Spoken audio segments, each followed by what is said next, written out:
Hello, this is Broyar, and welcome to our final leader in our First Impression series for Gathering Storm.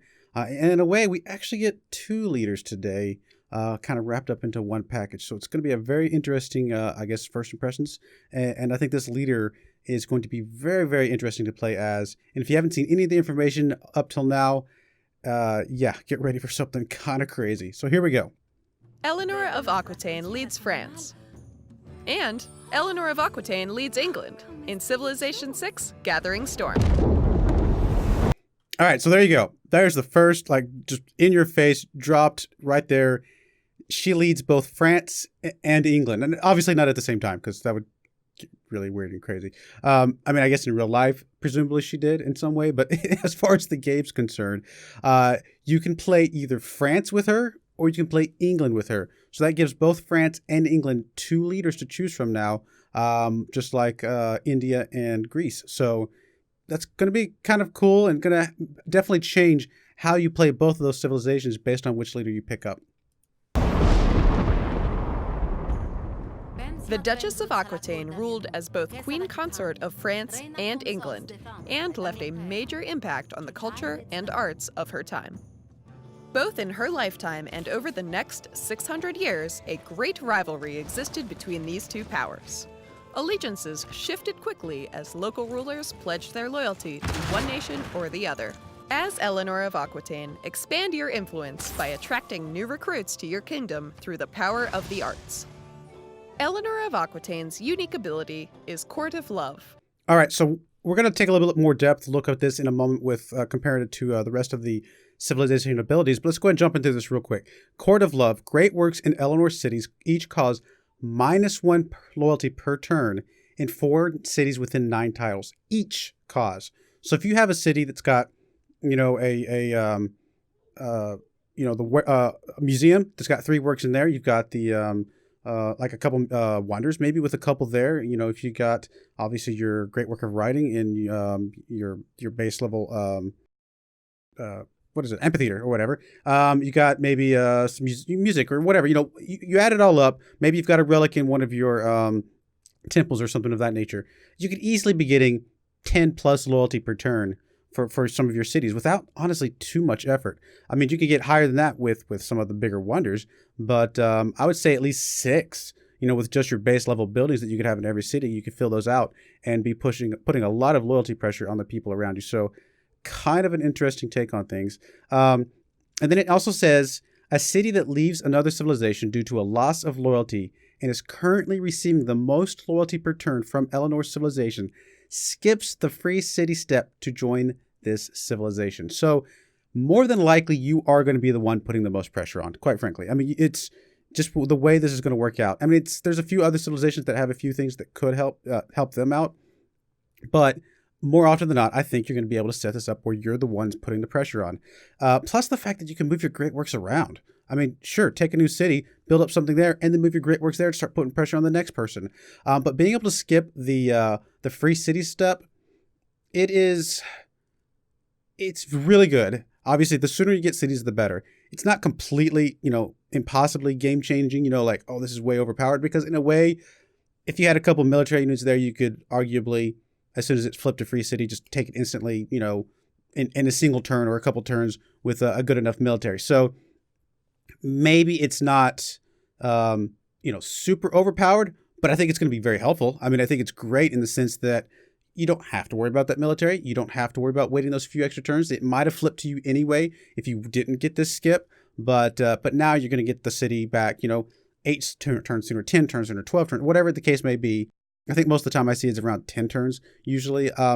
You're going to get it sooner, which obviously the sooner you get a city, the sooner you can then put some great works into that city and move on to the next one and things of that nature. So it just speeds up that process a lot. So it seems to me like she's really more focused on getting a lot of her cities through kind of more pacifist type, if you want to call it pacifist, but loyalty flipping instead of, necessarily pure on conquest. Not that she couldn't supplement it with conquest, or maybe this supplements her conquest by giving her more cities, however, which direction you want to look at it. But definitely, I think they work hand in hand to just let her be able to take on more and more cities, plus just giving her bonus to having great works. Great works is going to be a thing that she's going to want to have a lot of. which means that she's going to be good for a tourism victory, no matter which civilization she's running as. So let's keep going a little bit. Whether playing as France or England, great works in her cities reduce loyalty in foreign cities within range. Also, any city that leaves an empire due to loyalty loss, but receives the most pressure from Eleanor's empire, will join her civilization outright. This is the first leader in the Civilization franchise that can be used with 2 different civilizations. This allows you to utilize her abilities in situations that play to the strengths of England or France. When you choose Eleanor to lead France, your bonus towards building mid-game wonders will be particularly useful as you collect great works and increase your loyalty pressure. All right, let's go ahead and pause it there for a second. And I'm actually going to pull up the France kind of screen grab that I've created. Bear with me. It's the little piece together here. But this basically shows Eleanor with her ability along with the rest of the French abilities, in case you're just not familiar with them. So obviously we know about her Court of Love. We've just talked about that. France also gets the Grand Tour, where you get plus 20% production towards medieval, Renaissance, and industrial era wonders. Plus tourism is doubled from wonders of any era. So already we're getting that theme of tourism, and she's going to be able to build those wonders, which, some of those wonders are going to have some great work slots that she's going to be able to slot in there and put even more pressure on the people around her. She gets the Garde Imperiale, which is their unique unit that gets plus 10 combat strength when fighting on your capital's continent, and gets great general points for killing units. So either through loyalty or through domination, she's going to have a really pretty good way to get control of her entire continent, especially when these come on board. If you haven't flipped it through loyalty by now, well, then pull these guys in and do a little bit of a conquest to finish off the rest of your content and really spread out as much as you possibly can. And then she's also got the Chateau here, which is a unique builder unit, unique builder improvement that gets you plus 2 culture, plus 1 appeal, and plus 2 culture if next to a wonder. Again, we already said she's going to be making a lot of wonders. And so this is going to also add on to that the ability to get even more culture from those wonders. And improvements get tourism from the culture when you get flight later in the game. She also gets plus 1 gold if next to a luxury resource, can only be built adjacent to rivers. So there's a little bit of a limitation here with this particular improvement, but you're going to have a lot of these, no matter how you look at it. In addition to that, the plus 1 appeal is going to help you, if you stick this next to a river right off the coast, then it may be more likely that you can stick a seaside resort on the coast or something of that nature. So she's very, very much, I think, go tourism as much as you can, which is complete contrast. I say complete contrast. It is a bit of a contrast to what France's other leader is, where she's a lot more spy focused and things of that nature. So going to go tourism with her as far as France is concerned. You're going to be building out as many wonders as you possibly can in the middle of the game. And then, take over your continent with your French Imperial or your Grand Imperial units, and just sit back and relax and finish off the tourism victory the rest of the way. So I think it's going to be really good to see. She's, again, obviously just become an incredibly strong tourism victory pushing civilization. Let's go ahead and keep going with the video, and we're going to see what the England side of things look like. When you choose Eleanor to lead England, converting cities from around the globe will add even more resources and power to your workshop of the world. Surely, the sun will never set on Eleanor's English empire. All right, so we're going to pause for a second here, and we'll go ahead and jump into the England side of things. So it talked about workshop of the world, and bear with me on this particular screenshot because I could not find a very clear screenshot of the workshop of the world bonus and what it looks like. So it's a little bit fuzzy. I'll read through that here in a second, but obviously England's previous bonus was British Museum, and that was where your archaeology museums got 6 artifacts instead of 3, which would obviously be really strong with Eleanor here, because that's 3 more loyalty that you could pass around. Would be pretty cool. But the Workshop of the World, what that does, it says iron and coal mines accumulate 1 more resource per turn, plus 100% production towards military engineers. Military engineers receive plus 2 charges, and buildings that provide additional yields when powered receive plus 2 of that yield.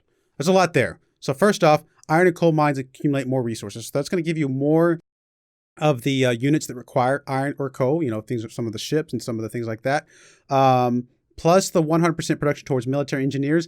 If you're anything like me, I only really ever built 1 engineer in a lot of my games, because I was like, okay, let me just build a military engineer, get the fort bonus, or get the 2 forts, I think it is, to get the science bonus, and that was it. Honestly, they're useful in some ways, in very specific ways, because they can build, airstrips, they can build missile silos and things like that.